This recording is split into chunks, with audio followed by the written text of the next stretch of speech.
أعوذ بالله من الشيطان الرجيم بسم الله الرحمن الرحيم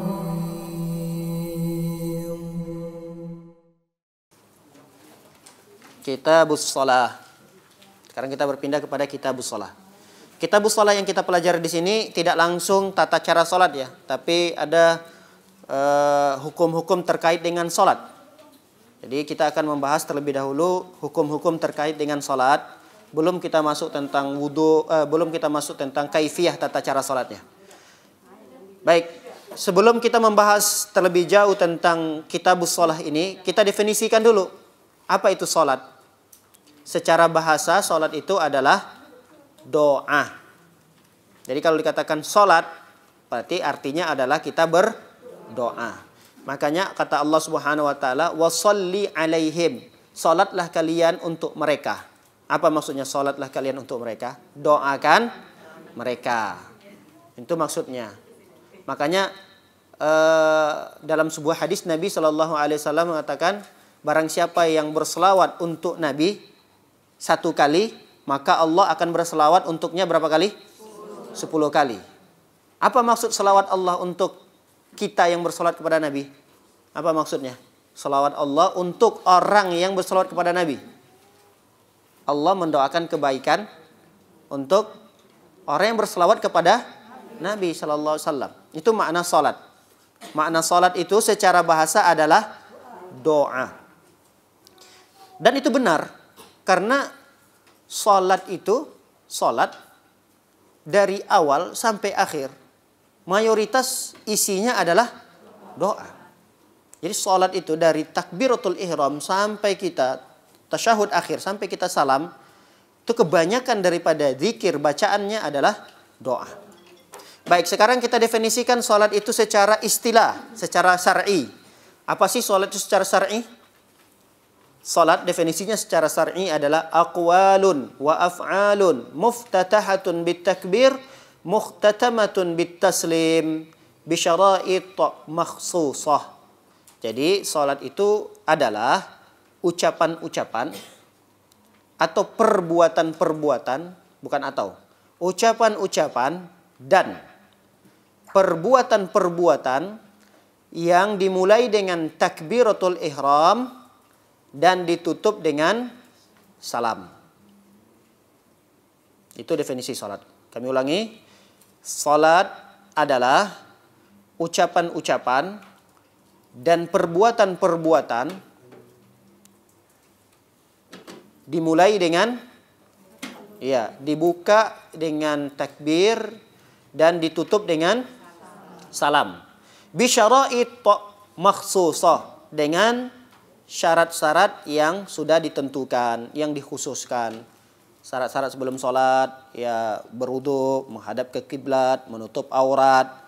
Itu bagian daripada definisi syarat. Syarat-syarat yang telah dikhususkan ketika ingin mengerjakan sholat. Baik, ingat definisinya nih. Apa tadi? Ucapan-ucapan. Nah, ini perlu dipertegas ini, ucapan-ucapan. Karena barusan saja tadi ada yang nanya nih. Ada salah satu jamaah kita nanya, Ustadz, kita di tatkala sholat, apakah itu di saat kita ruku, di saat sujud, itu bacaan zikirnya cukup dalam hati atau juga harus dilafazkan? Cukup nggak dalam hati? Kita Allahu Akbar ruku gitu. Yang baca itu hati kita, mulut nggak usah baca gitu. Cukup atau enggak? Enggak cukup. Harus dibaca. Subhana rabbiyal azim, subhana rabbiyal azim. Bacanya juga enggak kencang seperti itu. Maksudnya terlihatlah mimik mulutnya, gerakan bibirnya itu terlihat. Dia itu sedang baca. Kan beda tuh, ada orang sholat kayak dia takbiratul ihram. Ini kan baca Al-Fatihah seharusnya kelihatan gitu. Mulutnya itu kelihatan, kumat kamit dia membaca Al-Fatihah itu terlihat. Ini ada orang mingkem aja gini. Tiba-tiba ada ruku aja. Mingkem juga rukunya. Nggak kelihatan gerakan mulutnya. Padahal definisi sholat tadi apa? Ucapan. Ada ucapan. Ada gerakan-gerakan bibir tatkala dia sedang melakukan sholat tersebut. Wa af'alun, dan ada perbuatannya. Perbuatannya itu gerakan-gerakan tangan, gerakan badan, gerakan sujud seperti apa, gerakan rukuk seperti apa. Nah, itu bagian daripada af'al, perbuatan. Baik, para hadirin melakukan oleh Allah Subhanahu wa taala, salat al-mafruḍah ada 5. Kita lanjutkan. Salat wajib itu ada 5. Ada zuhur, asar, maghrib, isya, dan fajar. Dan fajar. Fajar ini kalau istilah kita sholat apa? Subuh. Kalau bahasa kita sholat subuh. Kalau dalam bahasa sering yang digunakan oleh Rasulullah adalah fajar. Sholat fajar namanya. Sama sih. Dia seperti sholat subuh. Kalau di kita. Baik. Hadis Anas bin Malik mengatakan. Apa kata Anas? Furidat ala nabi as-salatu laylata usriya bihi khamsin. Nabi SAW diwajibkan kepadanya salat tatkala di malam di mana beliau diisrakan, dimi'rajkan.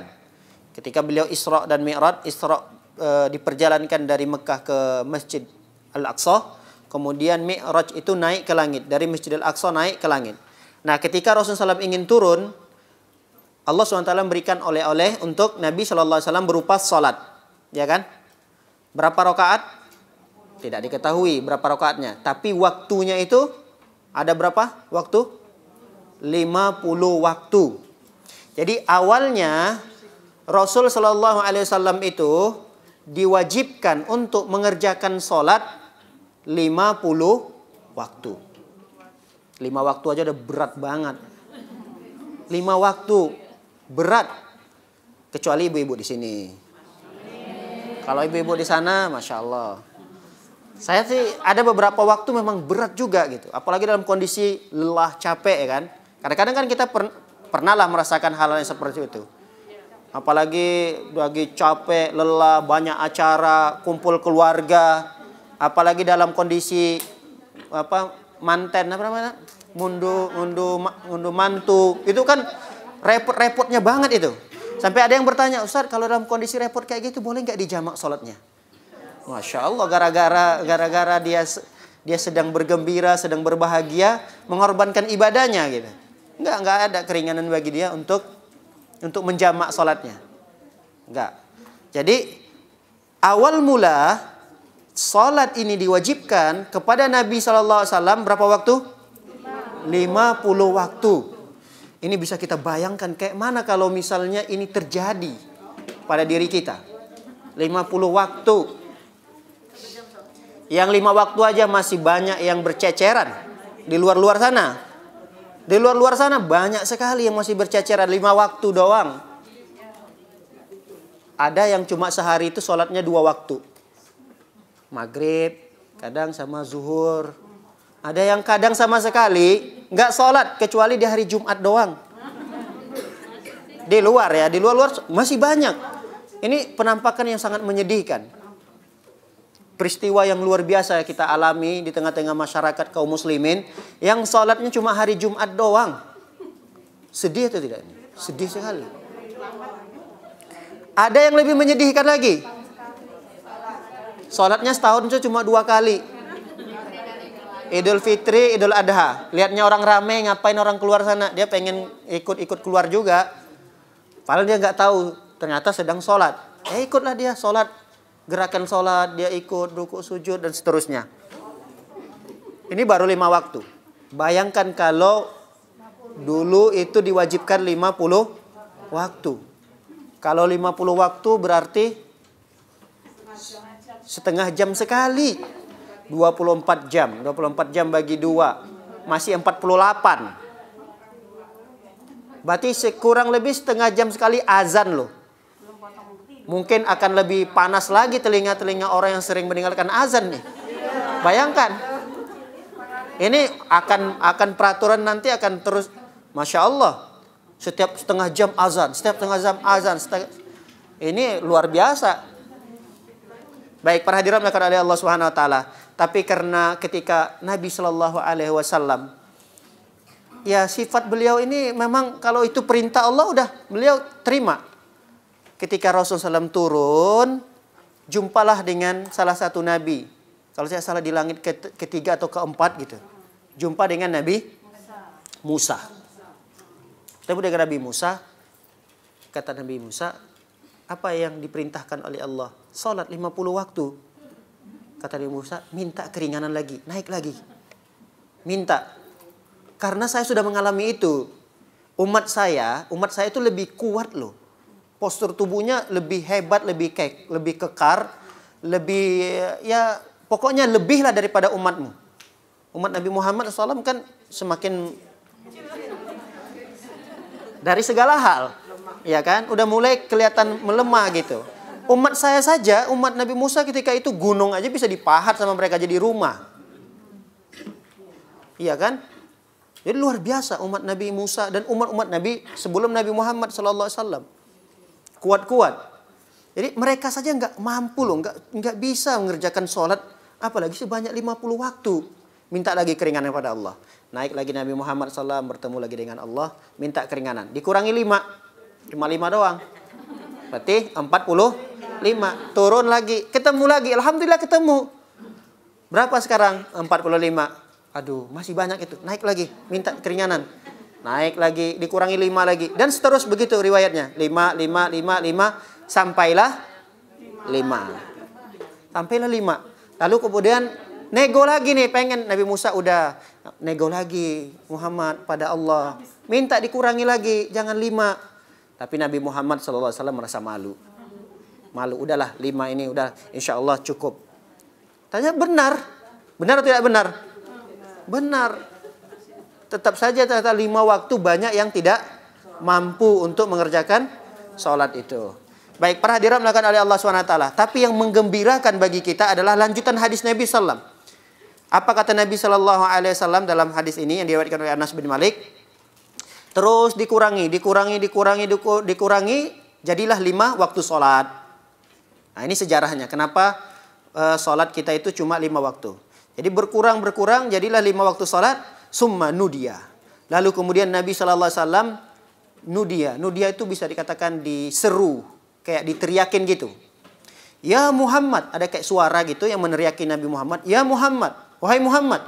Innahu la yubaddalul qawlu ladayya. Sesungguhnya tidak akan lagi berubah apa yang telah ditetapkan oleh Allah Subhanahu wa taala. Kalau sudah ditetapkan oleh Allah 5, udah 5. Tidak ada lagi tawar menawar. Boleh enggak 3? Boleh enggak 2 saja? Enggak. Udah, begitulah ketetapan Allah, sudah tidak ada lagi tawar menawar. Kalau udah 5, 5. Wa innalaka bihadhil khamsin. Ketahuilah, sesungguhnya 5 waktu salat ini pahalanya sama seperti 50 waktu mengerjakan salat. Jadi jangan sedih. 5 waktu yang kita kerjakan ini itu sama, pahalanya sama seperti 50 waktu salat yang dikerjakan.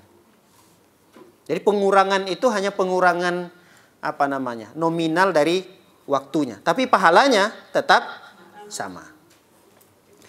Baik, para hadirat melakukan oleh Allah Subhanahu wa taala, kita bacakan hadis Talha bin Ubaidillah. Ada seorang Arab Badui datang kepada Nabi sallallahu alaihi wasallam dalam kondisi rambutnya acak-acakan. Acak-acakan, seorang sahabat dari kampung sekali, safar ke kota. Yang namanya orang safar, rambutnya acak-acakan, badannya berdebu.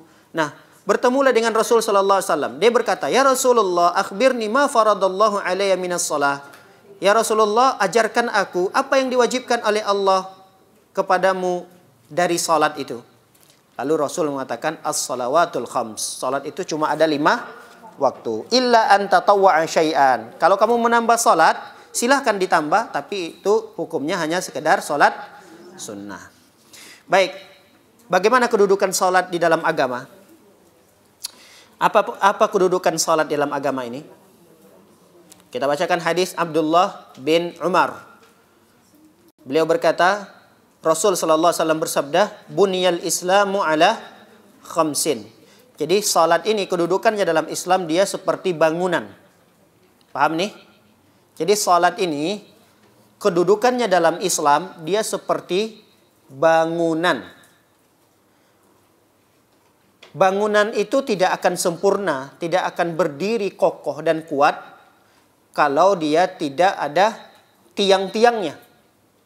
Nih, seperti bangunan yang sekarang kita tempati. Ini kalau tidak ada tiang-tiangnya, pilar-pilarnya, ini membahayakan kita yang berada di dalamnya. Akan mudah bangunan itu roboh. Begitu juga Islamnya seseorang. Islamnya seseorang itu, kalau dia hanya sekedar 2 kalimat syahadatnya saja, dia mengucapkan 2 kalimat syahadat, tapi dia nggak sholat, puasa, kadang rajin puasa, walaupun hari pertama sama hari terakhir Ramadan. Puasa dia dari pertama, ngambil syarat doang. Hari pertama dia bersahur sama keluarganya, bangun dia. Hari kedua udah mulai malas. Ketiga, nanti hari terakhir dia puasa lagi. Karena dia mau lebaran besoknya. Puasa dia lagi. Nah, ini keislamannya ini bangunan keislaman. Islam itu kan agama. Bangunan keislamannya itu roboh gitu. Apalagi dia tidak sholat.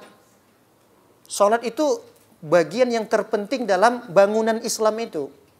Makanya sebagian pendapat para ulama mengatakan orang yang meninggalkan sholat secara sengaja dia kafir kan?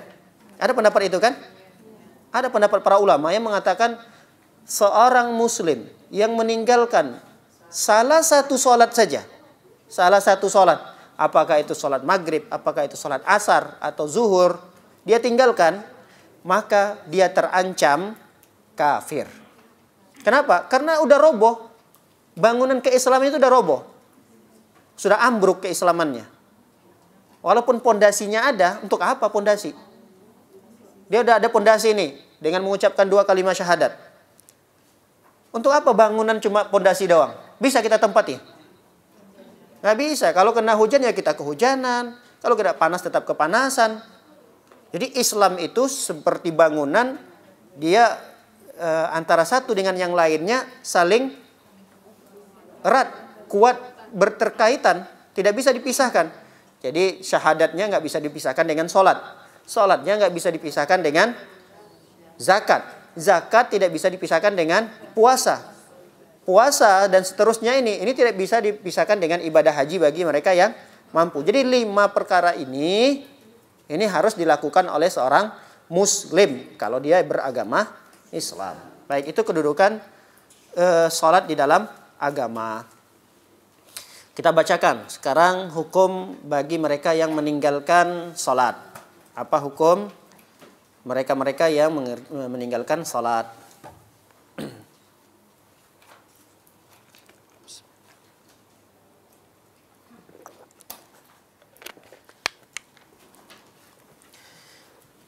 Sepakat para sepakat kaum muslimin di sini maksudnya sepakat para ulama. Para ulama bersepakat bahwa mereka yang meninggalkan sholat dalam kondisi meyakini bahwa sholat itu tidak wajib. Sholat 5 waktu itu nggak wajib. Ada nggak kaum muslimin yang berkeyakinan bahwa sholat 5 waktu itu tidak wajib? Ada. Ada. Bahkan dia dianggap sebagai tokoh lagi. Jamaahnya banyak. Kenapa? Karena saya sudah sampai pada tingkatan dalam beragama ini, tingkat kan dalam Islam itu ada menurut mereka tingkatnya hakikat, tahu kan? Thariqat, makrifat, syariat. Nah ini saya sudah sampai pada tingkat makrifat. Jadi kalau saya sudah sampai pada tingkat makrifat, jadi tidak ada lagi kewajiban sholat bagi saya. Jadi sudah gugur. Dia sudah dianggap suci dan penghuni surga. Ini orang lebih mantap lagi dari Nabi Muhammad SAW. Nabi Muhammad SAW sholat malamnya sampai bengkak-bengkak kakinya, sampai pecah-pecah, bahkan dalam riwayat lain sampai keluar darah. Ini Nabi Muhammad SAW. Padahal kunci pintu surga itu ada di tangan Nabi SAW.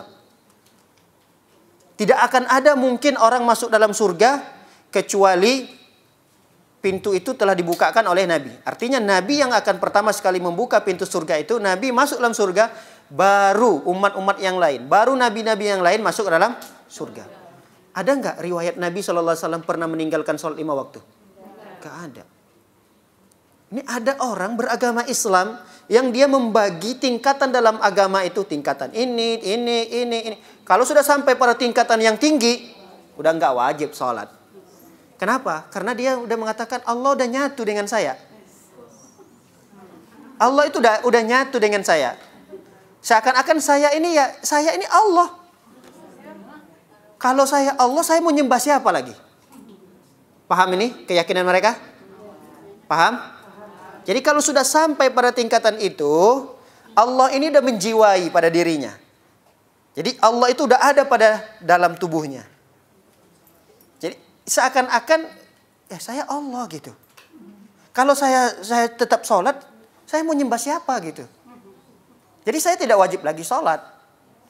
Ada yang berkeyakinan seperti itu. Nah, ketika ada orang yang berkeyakinan sholat 5 waktu tidak wajib hukumnya, maka lihat, sepakat para ulama mengatakan dia adalah kafir. Ini bahaya sekali.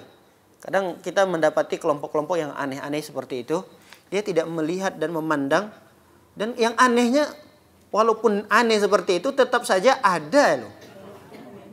Ada juga yang ngikutin gitu. Itulah anehnya di tempat kita ini. Sudah jelas-jelas pendapatnya aneh, menyeleneh, tapi tetap aja ada yang ngikutin gitu. Bahkan mereka itu berkorban harta, berkorban waktu untuk sampai pada tingkat itu juga gitu. Ada loh, dengan beramal-amalan yang khusus, zikir ini, zikir itu, sampai semalam suntuk. Lalu nanti ada lagi kalau sudah sampai pada tingkatan itu, maka nanti dibuatlah ruangan khusus. Di ruangan inilah tempat ibadahnya, tempat ibadah mereka, katanya begitu. Bahkan ada temboknya ini kalau orang yang sudah sampai pada tingkatan khusus, dia langsung bisa melihat Ka'bah. Hebat sekali. Jadi tembok tuh mahal sekali harganya. Mahal sekali harga tembok. Ini tembok putih doang. Coba ibu-ibu lihat, putih doang nih. Tapi kalau dia sudah sampai pada tingkatan tertentu, dia udah nggak ngeliat tembok ini lagi. Yang dia lihat Ka'bah langsung. Jadi dia sholat Jumatnya di mana? Di Mekah katanya. Hebat sekali orangnya. Hebat. Jadi orang sholatnya di Indonesia, dia sendiri sholatnya di Ka'bah. Jadi ketika orang pulang sholat Jumat, lihat ada Pak Ustadz lah namanya, Pak Kiai lah, Pak Syekh apa namanya, duduk-duduk di depan rumahnya dengan nyantainya. Ditanya, Pak Ustadz, kok nggak sholat Jumat? Saya udah sholat. Tadi saya sholatnya di Mekah. Sholat Jumatnya di Mekah dia. Masya Allah. Padahal Mekah itu dari kita berapa jam bedanya? 4 kan ya? 4 jam. Lebih dahulu kita kan? Berarti kita lebih dahulu sholat. Berarti 4 jam kemudian nanti baru orang-orang di Mekah sholat. Terus dia sholat bersama siapa di Mekah? Loh, inilah apa namanya, sebagian daripada saudara-saudara kita kadang ada yang mempercayainya. Ini orang saktinya luar biasa, lebih sakti daripada Nabi Shallallahu Alaihi Wasallam. Sakti sekali orangnya. Nabi Shallallahu Alaihi Wasallam saja untuk bersafar harus menggunakan kuda, harus menggunakan onta, sekian hari lamanya, kecuali dalam kondisi beliau mendapatkan mukjizat. Tapi kalau tidak ada mukjizat, beliau menjadi manusia biasa. Jadi safar ya menggunakan kendaraan biasa. Nggak bisa Rasulullah tiba-tiba baca zikir-zikir tertentu, tiba-tiba sampai ke Indonesia. Kemudian Rasul baca zikir-zikir tertentu sampai misalnya ke Eropa. Kalau begitu mungkin Rasulullah SAW seluruh dunia ini udah beliau injakkan nih. Udah didakwain semua manusia-manusia yang ada di muka bumi ini. Tapi buktinya sejarah menceritakan Nabi SAW berdakwah hanya sekitar Jazirah Arab.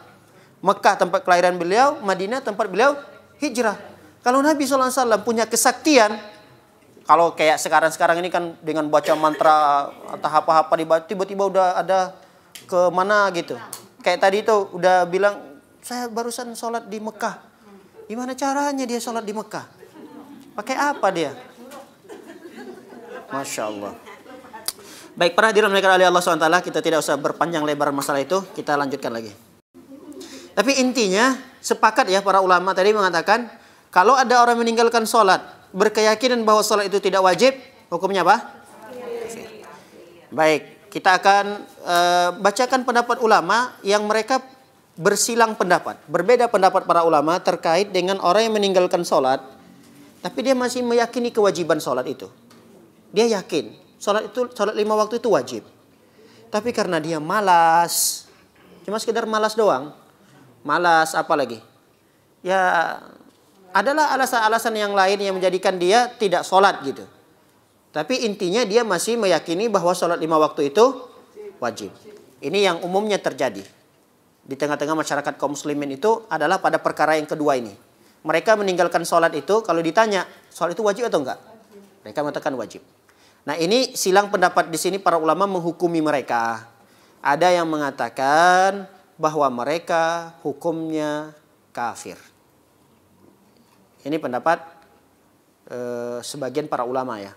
Sebagian para ulama mengatakan bahwa mereka yang meninggalkan sholat dalam kondisi meremehkan sholat itu, dalam kondisi malas, ya tidak mengerjakan sholat itu, tetap meyakini kewajibannya. Ada sebagian ulama mengatakan mereka kafir berdasarkan hadis-hadis Nabi Sallallahu Alaihi Wasallam.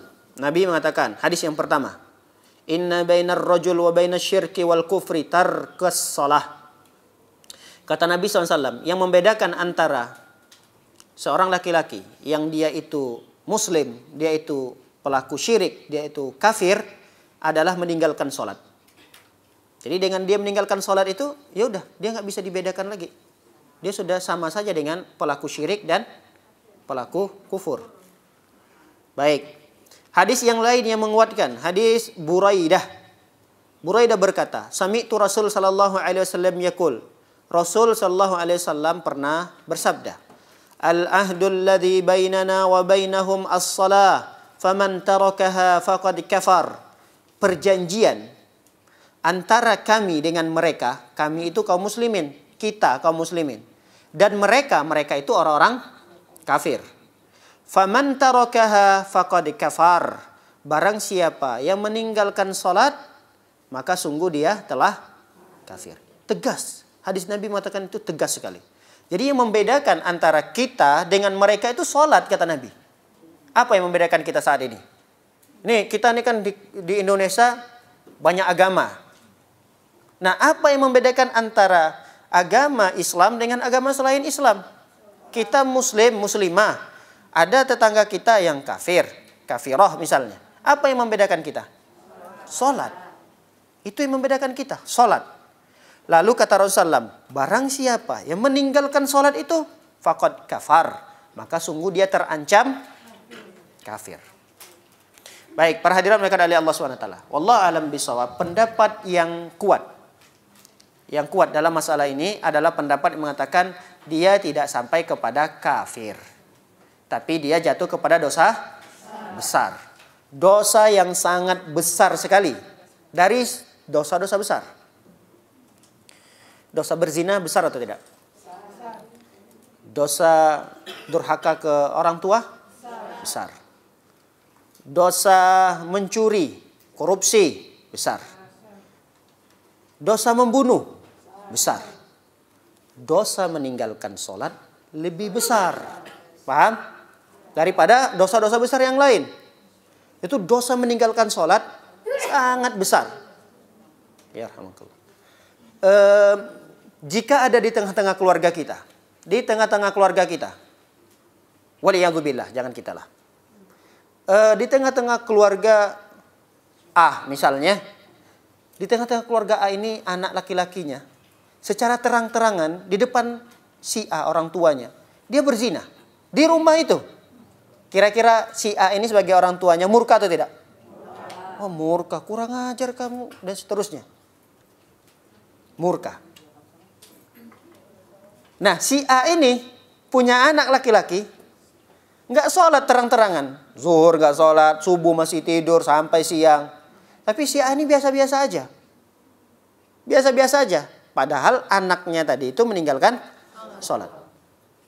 Mana yang lebih besar dosanya? Anaknya meninggal sholat atau perbuatan zina yang dilakukan oleh anaknya tadi? Meninggalkan sholat.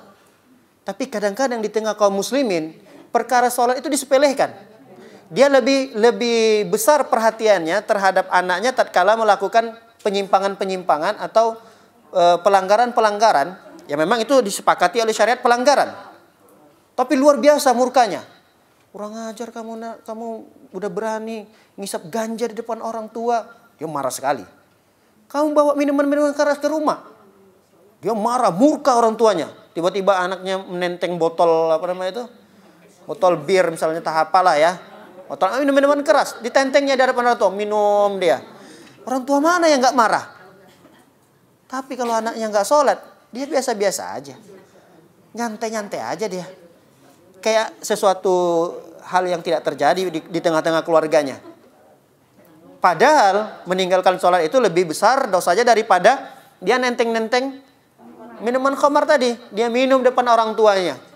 Itu dosanya besar memang, tapi jauh lebih besar tatkala anaknya tidak sholat.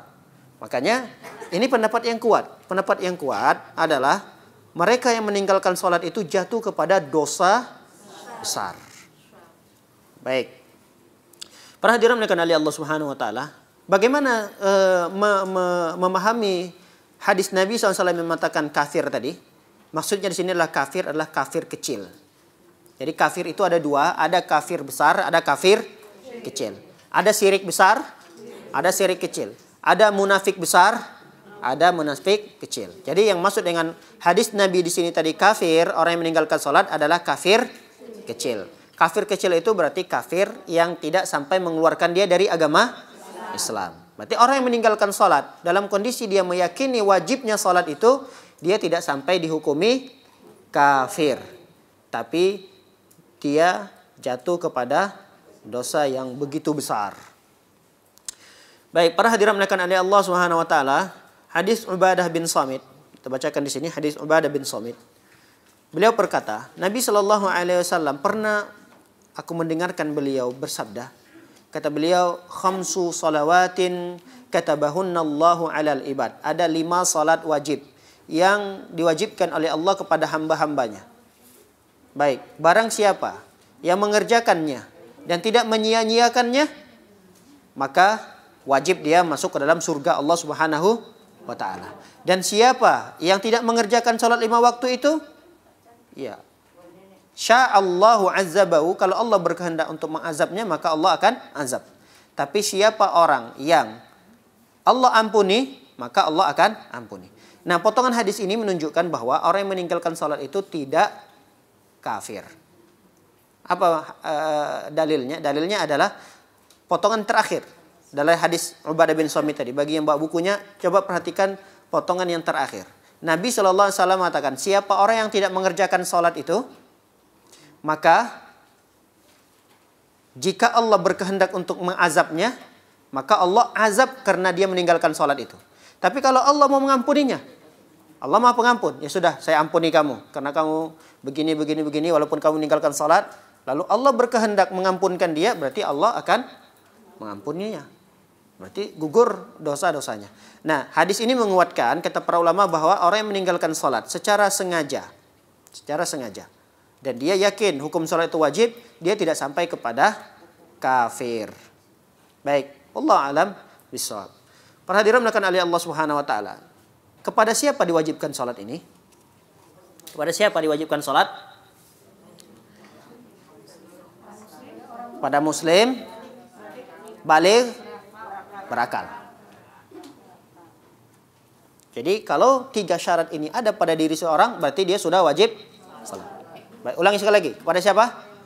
Muslim, baligh, berakal. Berarti kalau dia tidak sholat, bisa jadi salah satu dari sini tidak dia penuhi. Kalau ada misalnya ibu-ibu tidak sholat di luaran sana, kita husnuzon dia sedang gila. Kenapa? Karena yang wajib sholat, dia berakal, waras, sehat akalnya. Jadi kalau ada di luaran sana tidak sholat, oh mungkin dia sedang lagi gila. Hari ini mungkin dia lagi gila. Udah. Kenapa? Karena yang wajib sholat itu dia muslim. Kalau kita katakan nanti dia kafir kan, ya ini bahaya kan ya. Bahaya karena kita tadi menguatkan pendapat tidak kafir. Kalau kita kan yang wajib sholat itu muslim. Kemudian tadi baligh. Kalau kita katakan dia belum baligh, udah nenek-nenek, nggak mungkin kan? Bukan nenek, ibu-ibu lah ya. Nah, nenek. Kalau nenek bisa juga nanti ya sudah uzur atau pikun, bisa jadi ya ada alasan dia nggak sholat karena akalnya terganggu. Jadi kalau akalnya sehat, dia sudah balik, dia muslim atau muslimah, maka wajib bagi dia untuk sholat. Terus bagi mereka anak-anak ini yang di bawah umur balik, apa yang harus dilakukan kita sebagai orang tua? Ajarin mereka untuk sholat. Bahkan Nabi SAW memerintahkan dalam hadis. Kata Nabi SAW, muru auladakum bis sholat. Perintahkan di sini, suruh mereka sholat. Tatkala mereka umurnya 7 tahun. 7 tahun itu baru masuk SD loh. Tapi Masya Allah, Alhamdulillah sekarang ini, sebelum umur 7 tahun, umur 5 tahun, kalau anak-anak yang dimasukkan ke TK-TK yang Islam ya, itu udah diajarkan sholat. Walaupun ya sholat apalah ya. Yang penting sudah adalah pengenalan terhadap sholat itu sudah ada pada mereka. Nah, ketika anak kita sudah sampai pada usia berapa? 7 tahun, jangan merasa lelah kita untuk merintahkan anak sholat. Jangan ada istilah, aduh udahlah masih 7 tahun. Enggak. Perintahkan. Ingatkan mereka. Nah, udah sholat zuhur? Belum nih, sholat. Nanti asar, masuk waktu asar. Nah, udah sholat? Belum mama. Ya, sholat dulu, nanti dilanjutkan mainnya. Sholat dulu. Habis sholat, biarkan mereka main lagi. Tidak ada masalah. Yang penting kita terus perintahkan. Kalau mereka tidak sholat, setelah kita perintahkan, nggak apa-apa. Yang penting kita mengingatkan. Iya mama, nanti Umi, nanti ya, nanti. Yang penting kita sudah perintahkan. Kalau mereka sudah sampai pada usia 10 tahun, tidak sholat, ada perintah dari Nabi SAW, wadribuhum, pukul mereka. Pukul di sini jangan sampai cedera, nggak bisa jalan. Geram banget. Ini udah berapa kali kamu disuruh sholat. Diambilnya gagang sapu itu. Sampai patah gagang sapu itu dipukul ke kaki anaknya. Bukan itu maksud pukulan di sini. Jadi jangan sampai terkesan agama Islam ini adalah agama yang mengajarkan kekerasan. Enggak. Dalam Islam pun diperintahkan untuk memukul anak, tapi cara mukulnya pun diatur. Islam juga mengatur, pukul boleh, mendidik anak dengan pukul boleh. Tapi diatur, jangan sampai cedera. Dihindari tempat-tempat yang berbahaya. Seperti kata Nabi, hindari, tidak boleh mukul wajah, kepala. Itu tempat-tempat yang tidak boleh kita bermain tangan di sana. Kemudian mukulnya itu jangan sampai berbekas. Mukul nggak sampai berbekas itu gimana sih? Cuma gini doang berarti. Kamu tadi suruh sholat, pukul. Kalau cubitnya sampai kulitnya ngelupas, wah itu berarti udah tidak sesuai dengan ajaran cara memukul yang diajarkan oleh Rasul Sallallahu Alaihi Wasallam. Jadi mukul nyubit kita itu jangan sampai berbekas, jangan sampai, apalagi sampai cedera, sampai patah kaki anaknya, sampai tangan anaknya berdarah gitu dipukul, nggak boleh seperti itu. Cara pukul seperti itu. Jadi Rasul Sallallahu Alaihi Wasallam memerintahkan untuk memukul anak tatkala mereka tidak sholat di usia 10 tahun itu untuk mengajarkan mereka pentingnya sholat ini gitu. Kadang orang tua tidak perhatian terhadap anaknya sampai anaknya dewasa baru nyesal dan curhatnya ke ustadz. Ustadz, anak saya Masya Allah udah kuliah sekarang tapi susah banget disuruh sholat. Ketika tanya masih kecilnya gimana bu? Iya sih saya yang salah sih. Ya sudah, jangan salahkan ustadznya. Ini ustadznya disuruh gimana caranya ustadz? Kita bingung gimana caranya anaknya supaya bisa sholat. Saya juga gak tahu bu gimana caranya ya. Ibu sudah nasihatin gini, udah ustadz. Ibu setiap waktu udahin, udah ustadz. Saya juga gak tahu gimana caranya lagi, bingung. Saya tanya, dulu kecilnya gimana? Kecilnya dulu memang saya gak terlalu perhatian. Saya biarin saja. Saya biarin, ya qadarullah. Ternyata sekarang baru saya sadar bahwa cara yang seperti itu salah gitu. Ya udah berarti salah ibu gitu. Ibu tetap berusaha dan selalu berdoa pada Allah, mudah-mudahan anak ibu bisa menjaga salat 5 waktu. Ya, wallahu taala alam bisawab. Semoga kita dan keluarga kita diberikan kemudahan oleh Allah Subhanahu wa taala untuk menjaga salat 5 waktu ini. Semoga kita dan keluarga kita dimudahkan oleh Allah Subhanahu wa taala selalu mengerjakan syariat-syariat Islam ini dengan baik dan benar, dan mudah-mudahan kita diwafatkan oleh Allah Subhanahu wa taala dalam kondisi muslim dan menjaga salat 5 waktu kita ini. Demikian kajian yang singkat ini yang dapat kita kaji. Insyaallah pada pertemuan berikutnya kita akan membahas tentang waktu-waktu salat. Waktu-waktu salat. Barangkali ada yang ingin ditanyakan atau didiskusikan, silakan Ibu-ibu.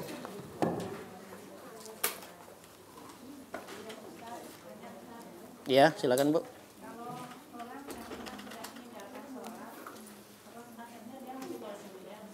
Kurang jelas Bu, kalau meninggalkan sholat? Orang yang tidak pernah menjalankan sholat, dia meninggal dunia. Apakah kita yang orang muslim ini wajib menyelamatkan jenazahnya? Kedua orang tuanya kita kenal muslimah. Berarti dia terlahir dalam kondisi muslim. Kalau dia terlahir dalam kondisi muslim, berarti kan dia muslim ya. Tapi kita tahu ini seumur hidupnya tidak pernah sholat. Terus tadi pertanyaannya apa? Boleh gak kita menyolatkan jenazahnya? Kalau tidak ada lagi yang menyolatkannya, kita sholatkan. Kalau tidak ada lagi yang menyolatkannya, kita sholatkan. Tapi kalau ada, kita kira ada keluarganya atau beberapa orang yang menyolatkannya, nah kita tidak menyolatkannya tidak apa-apa. Bahkan dianjurkan, kata para ulama, dianjurkan. Kalau dia tokoh masyarakat, dianjurkan dia untuk tidak menyolatkannya. Apakah itu dia tokoh di masyarakat, dia seorang ustadznya, seorang kepala desa, atau camat, apalagi dia punya jabatan tinggi.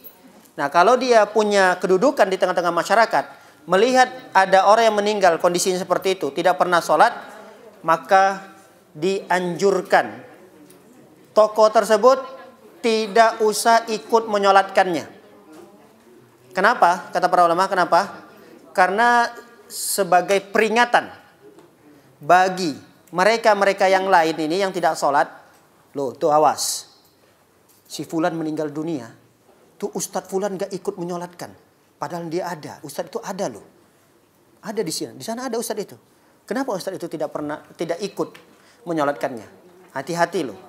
Jadi ada seakan-akan pelajaran tersendiri bagi mereka-mereka yang menyaksikan kejadian itu. Jangan sampai kita nanti meninggal dunia tidak disolatkan oleh ustadz-ustadz, tidak disolatkan oleh orang-orang soleh. Nah, dengan begitu kan dia, aduh, kita harus sholat nih.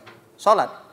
Pernah dulu di zaman Nabi SAW, Nabi tidak mau menyolatkan orang meninggal karena hutang. Ternyata hutang ini berbahaya juga gitu. Sampai Nabi SAW tidak mau nyolatin.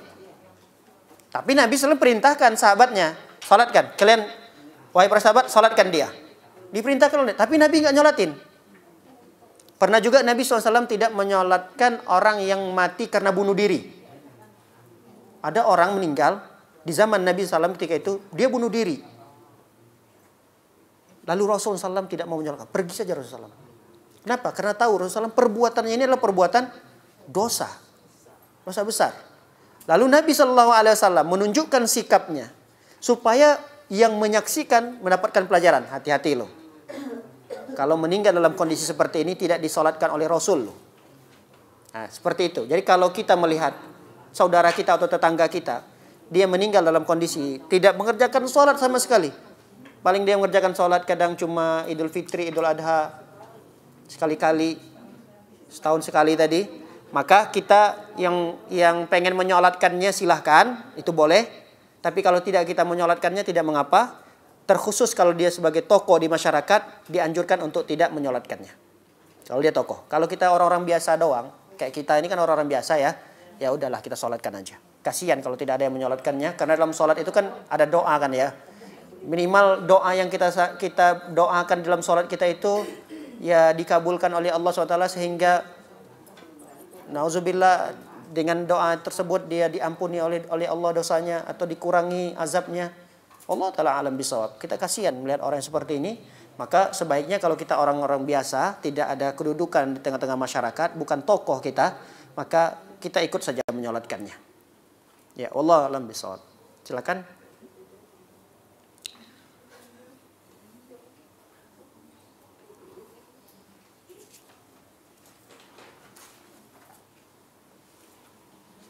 Ada lagi?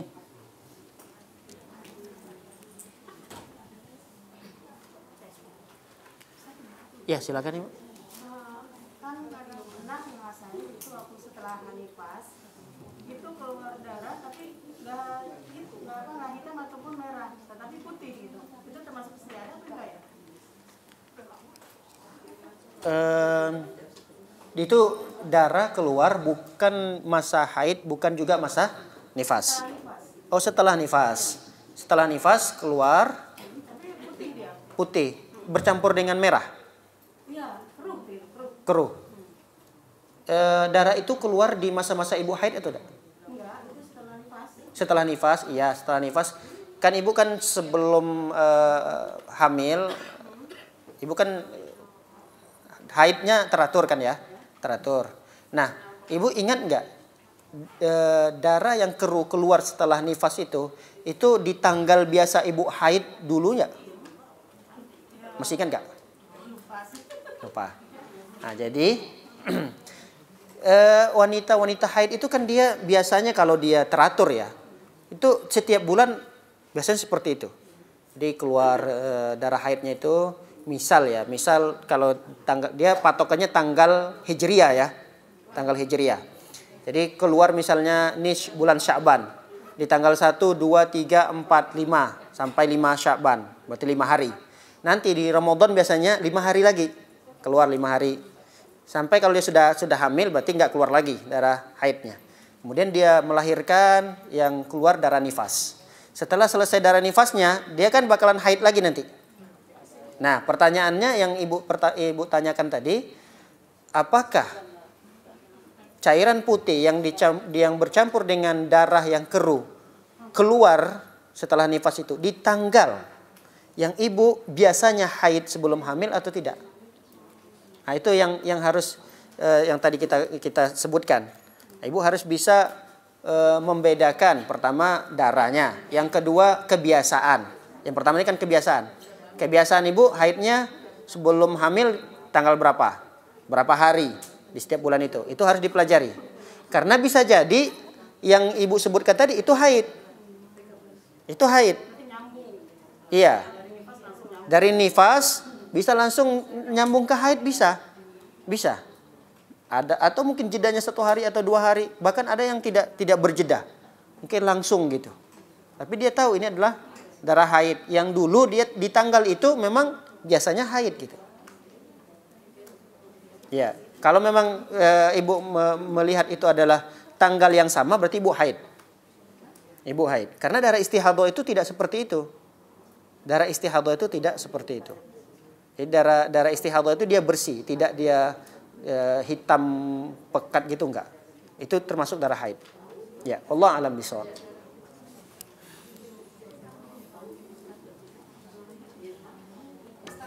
Ya, silakan. Kalau kebiasaannya misal 7 hari, tapi di antara 7 hari itu ada 1 hari atau 2 hari itu berhenti kering gitu, itu masuk masa haid atau tidak dihitungnya? Iya, kalau memang dia punya masa haidnya teratur seperti itu, setiap bulannya 7 hari, 7 hari, 7 hari. Kemudian pada bulan ini sama 7 hari, tapi di hari ke-4 sama hari ke-5-nya berhenti. Maka dia masih dikatakan masa haid.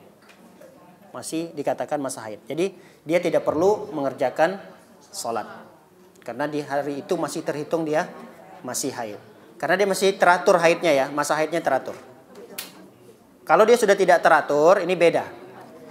Kalau dia sudah tidak teratur, ketidakteraturan orang masa haidnya itu bisa jadi, mohon maaf nih, dikarenakan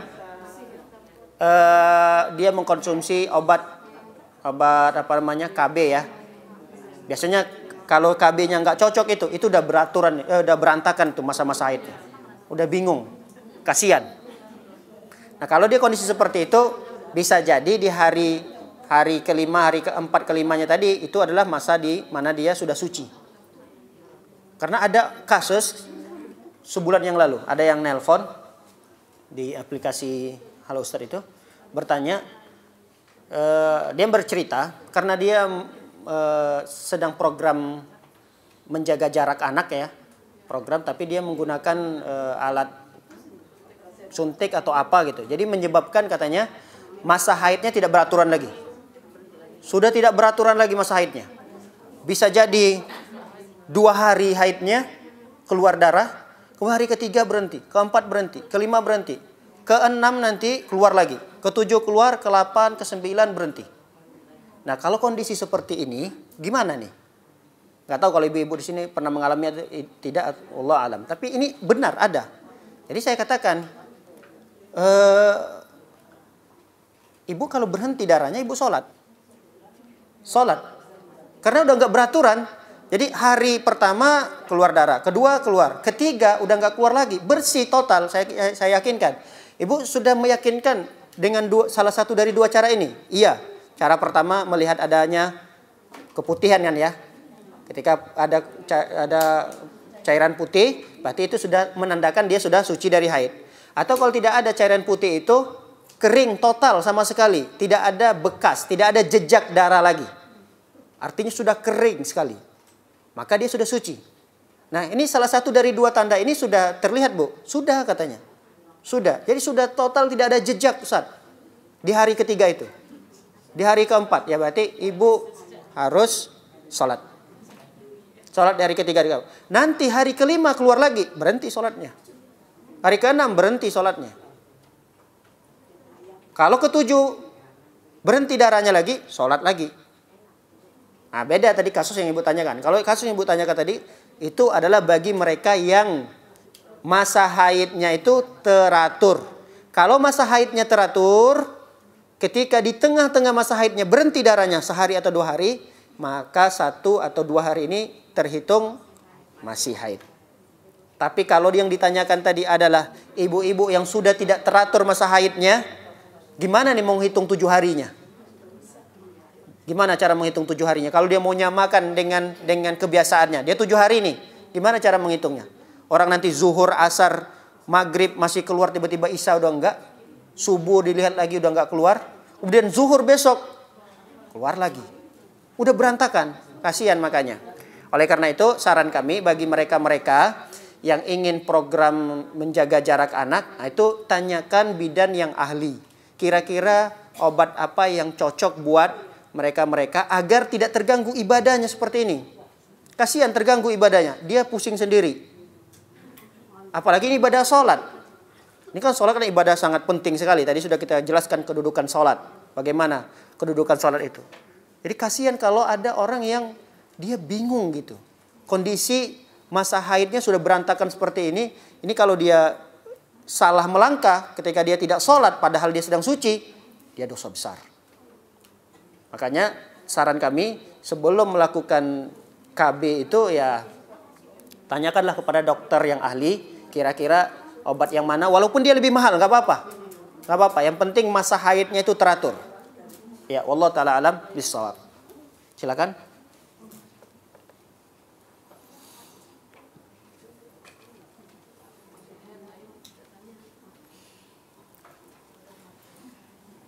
Ada lagi yang ditanyakan? Sudah cukup? Ya silakan.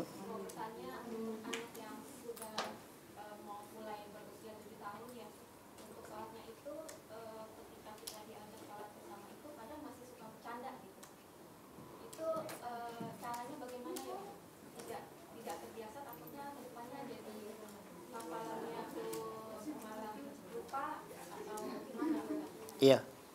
Terkait dengan anak yang masih sebelum umur 7 tahun ya. Ada yang sudah. Ya ini di masa-masa anak-anak yang suka bermain ya. Kadang di sholat pun dia tetap main gitu. Kadang dia Allahu Akbar, lihat sana, lihat sini. Memang anak-anaknya yang seperti itu, usia-usia seperti ini. Jadi bagaimana cara agar kita bisa mengajarkan anak itu dia serius gitu, perhatian terhadap sholat. Maka umur 7 tahun itu masih sudah bisa lah kita berikan pengertian. Sebelum sholat kita gandeng dulu tangan anak kita. Kita rangkul dulu anak kita. Nah, kita mau sholat nih. Kita mau menghadap Allah. Kamu nanti sholatnya yang serius ya. Coba perhatikan nanti uminya. Lihat umi ya sholatnya. Yang benar sholatnya berdiri. Nggak boleh noleh sana, noleh sini. Setiap sholat diingatkan begitu. Setiap sholat. Ustadz capek dong. Ya begitu memang, harus capek. Kalau enggak nanti khawatirnya kebiasaan. Jadi sebelum sholat kita duduk dulu sama anak kita. Enggak lama kok, paling 1 menit. Kadang kan kitanya yang enggak sabaran sebenarnya. Waduh, udahlah saya mau sholat aja dulu, masih banyak kerjaan yang lain. Kan gitu. Udah, nak kamu sholat di samping sini. Udah kita biarin aja dia sholatnya main. Kadang sholatnya enggak baca apa-apa lagi. Saking dia mau cepatnya, kita baru 1 rakaat, udah assalamualaikum, assalamualaikum, main lagi dia. Udah kita biarin, kadang-kadang kita yang salah, kita biarinnya. Ya, saya pengalaman memang anak saya juga seperti itu. Saya baru sholat, saya baru pulang nih sholat sunnah, saya sholat sunnahnya di rumah. Terus saya ingatkan, udah sholat belum? Belum. Ayo sholat dulu, sholat. Saya sholat 2 rakaat, baru 1 rakaat, dia sholat zuhur. Assalamualaikum, assalamualaikum. Ini sholat. Saya panggil, habis saya sholat, saya panggil. Nah sini, tadi sholat apa? Sholat zuhur, berapa rakaat? 4, tahu dia 4 rakaat. Masya Allah, 4 rakaat. Loh, kok cepat banget selesainya? Iya Bi, udah selesai. Assalamualaikum, assalamualaikum, main dia. Tapi kalau kita nggak panggil nanti akan terus-terusan begitu. Dia karena memang ingatan dia mau main gitu. Jadi sholat itu cuma karena perintah kayak tadi aja. Dia mau menunaikan perintah itu selesai, dia nggak disuruh-suruh lagi, dia tetap main. Tapi di saat dia sholat tetap ingatannya main. Jadi kita di saat habis sholat kita nasihatin lagi. Tadi sebelum sholat tuh. Nanti setelah sholat kita nasihatin lagi. Ah gitu nak, masya Allah, sholatnya bagus. Nah, nanti kayak gitu terus ya. Nanti kalau gini-gini terus, Umi kasih nanti hadiah nih. Jadi ada motivasi bagi anak itu untuk serius sholatnya. Tatkala kita mendapati dia sholat, tadi kan sebelum sholat kita nasihatin nih, jangan begini nak, nanti sholatnya yang benar, jangan menoleh ke kiri ke kanan, tempat melihat saat sholat itu tempat sujudnya, jadi tidak boleh ke kiri ke kanan. Nah, kemudian setelah sholat ternyata kita dapatin dia main, dia ngeliat sana, main baju, kemudian di kantongnya mainnya dikeluarin sama dia, main dia saat sholat. Nah, kita panggil lagi. Tadi Umi ngelihat kok sambil main sholatnya. Ada nasihatnya, nggak boleh sholat seperti itu. Kita harus serius. Kita sedang menghadap Allah, kita sedang menyembah Allah, nggak boleh main-main. Nah, sekali-kali nanti kita kasih lagi, kita janjiin lagi hadiah. Kalau kamu nanti sholat asarnya sama Umi serius, nanti kita keluar, Umi beliin main-mainan. Kalau kalian serius, nggak ada masalah. Kita iming-imingkan hadiah-hadiah seperti itu untuk anak-anak yang masih kecil, tidak ada masalah. Tidak mengapa. Karena nanti untuk membiasakan dia, pembelajaran bagi dia supaya serius sholatnya, nanti kalau dia sudah usia balik, tak pun kita imingkan lagi hadiah, udah terbiasa dia. Sudah terbiasa, sholatnya benar. Ya. Wallahu ta'ala alam bishawab, karena banyak kasus memang, kasihan kita. Di masjid yang saya sering melihat, anak usia sudah SMP loh. SMP, itu masih main sholatnya. Kalau dia masih SD tadi umur 7 tahun atau di bawah umur 7 tahun masih main, ini masih lumrah. Jadi kita sedang sub ketiga nih, di depan kita sub kedua gitu. Anak yang udah SD kelas 5, kelas 6, bahkan ada yang sudah SMP, sholatnya bercanda. Kita yang di depannya terganggu. Kadang dorong-dorongan, kadang dia ngerjain temannya lagi ruku, kakinya ditaruhnya di situ. Ada aja kerjaannya. Kita yang sholat di depannya ini, di belakang dia, ngelihat langsung. Ini anak udah usia segini, ini kemana orang tuanya, kemana gurunya, ini apa nggak diajarkan? Ya memang begitu, karena memang dibiarkan. Orang tua tidak peduli dari kecilnya, cuma merintahin doang, sholat. Kemudian anaknya udah umur 10 tahun, disuruhnya anaknya ke masjid. Dia nggak tahu, ternyata di masjid itu anaknya nggak sholat yang serius, anaknya main-main. Nanti dimarahin sama pengurusnya. Yang malah lebih galak orang tuanya. Padahal kita cuma ngingatin jangan sholatnya begitu ini. Katanya dimarahin. Dia ngadu ke orang tuanya.